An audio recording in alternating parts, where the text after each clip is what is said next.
Hello, Seiiti Arata. Analysis paralysis. That is an issue that happens when you keep overthinking. You need to make a decision, and when you're faced with multiple possibilities, you keep thinking and thinking, and it takes you too long to make a decision. Now, why do we do that?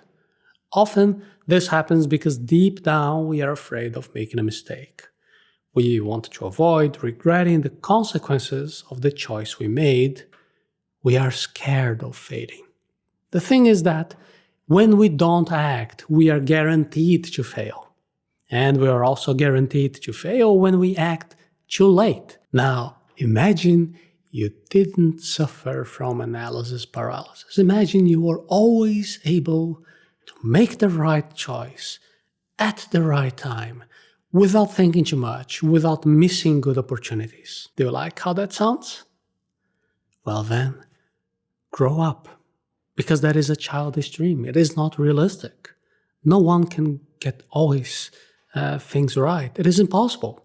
It is impossible to sincerely say that looking back, you have always done the right thing. And no one can do that. So what would be a potential goal? There is something slightly different that you can do. You could develop the ability to always make the right choice according to the information and the context that you had when the choice was made.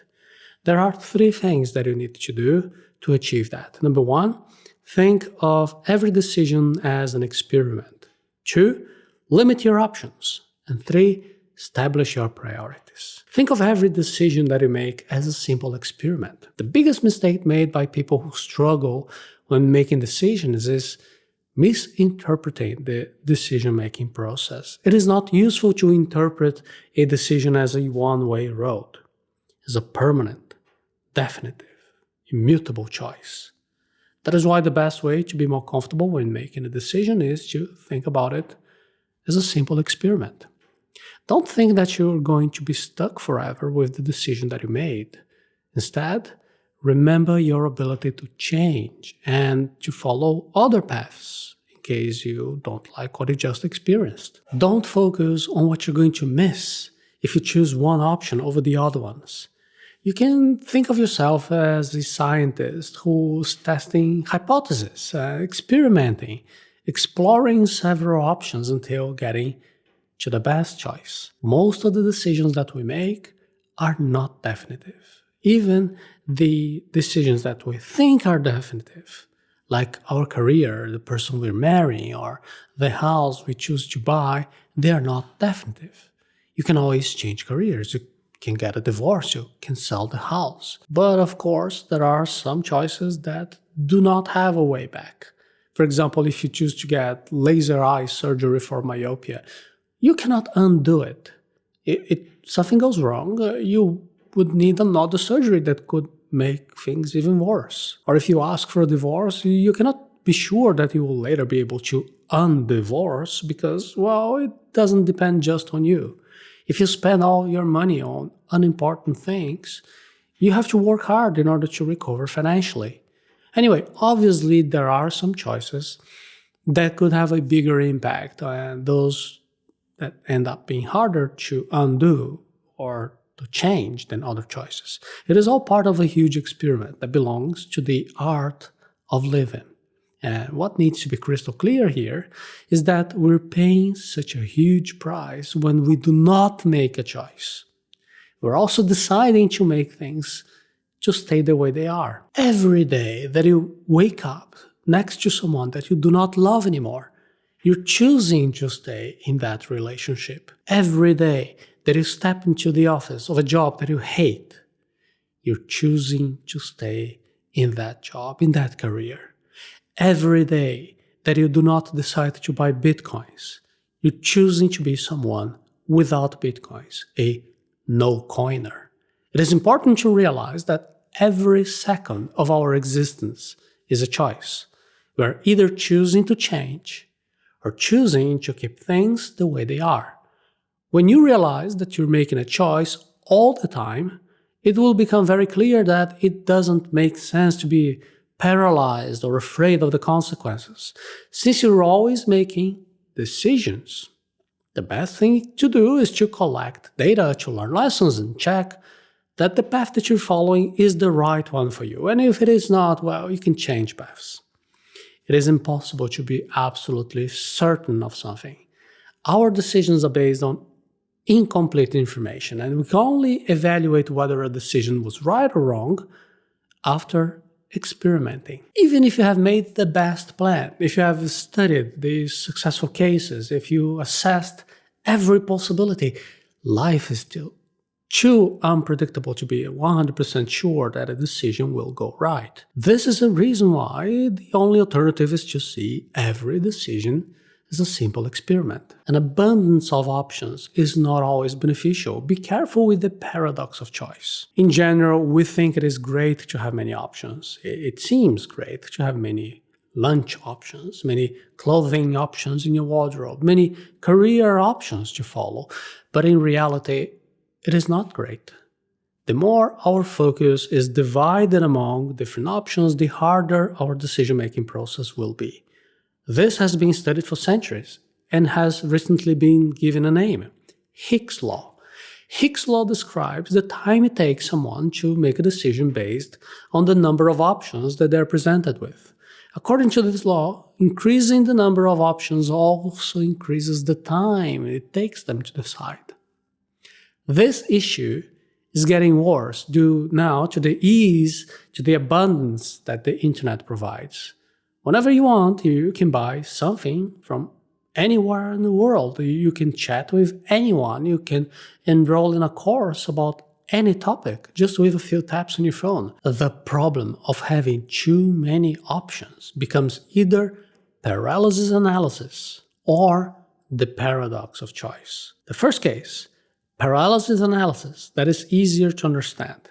If you go to an ice cream store and they only have chocolate ice cream, well, your only options are to have chocolate ice cream or to not have any ice cream at all.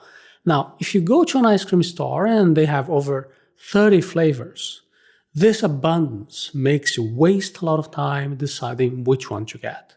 In some cases, the abundance of options makes you not do anything, which is known as analysis paralysis. But this is not the only issue. In the end, you will eventually have to make a choice. Even choosing not to do anything, that is also a choice. The biggest issue in the decision-making process is the fear we have when choosing one of the options. Instead of focusing on what we get when choosing one of the options, we tend to focus on all the other alternatives that we're missing out on. At the ice cream store, when you finally decide to get the chocolate ice cream, you're also giving up the other 29 flavors available. And even if that chocolate ice cream tastes great, your mind will consider whether one of the options you gave up would have been better. This is called the paradox of choice. Even when choosing what seems like the best option, you could suffer if you focus on the options that you gave up. You need to learn how to manage your focus by reducing the amount of options. If you want to reduce the negative impact that the abundance of options has on your life, the best strategy is to intentionally limit your options. This restriction can be done in two ways. The first one is to literally limit your options. For example, if you only have black shirts and jeans in your wardrobe, well, then you won't have any issues when choosing what to wear tomorrow. You can apply this idea to anything in your life. If you only have healthy food at home, well, you will inevitably follow your diet. If you only have one item in your priority to-do list, you'll know exactly what to do. If you have only one place to store your keys, you'll never waste your time looking for your house keys. The second way is to limit the time of choice.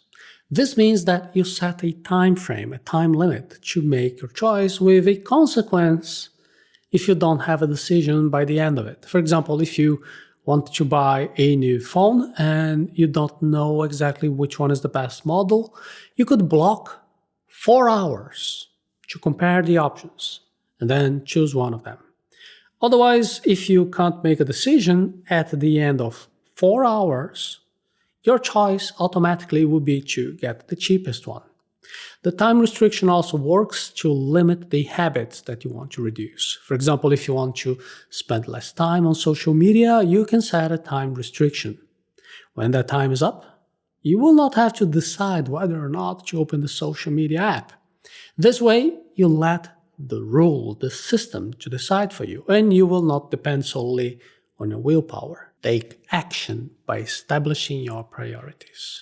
Knowing what is most important protects you from overthinking. The overload of tasks is yet another aspect of this abundance of options that makes you think too much and act too little. When your to-do list gets too long, it is normal that you don't even want to look at it, so you don't do anything. There is a simple strategy for fighting this, which is a list of priorities.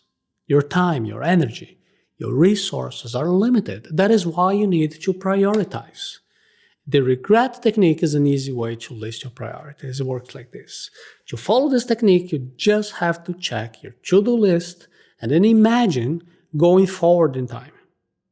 Imagine you are at the end of the day, the end of the week, the end of the month.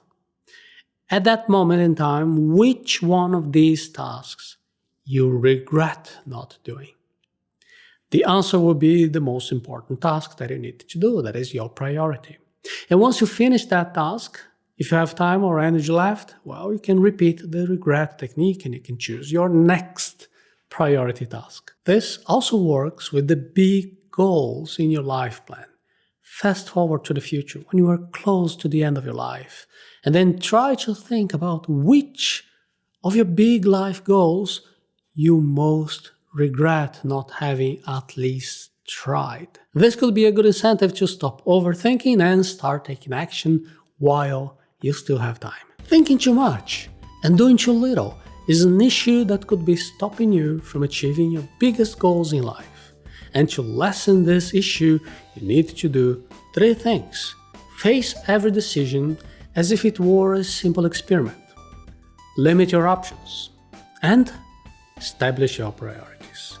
A good way to do all of this at once is by creating your life plan. A life plan that covers everything from your most important personal values to the steps that you need to take to achieve your biggest goals in life without overthinking about what to do next. You will learn exactly how to create a plan like that in the Planning Your Life course. You can watch a special lesson from the Planning Your Life right now by accessing arata.se/planning your life.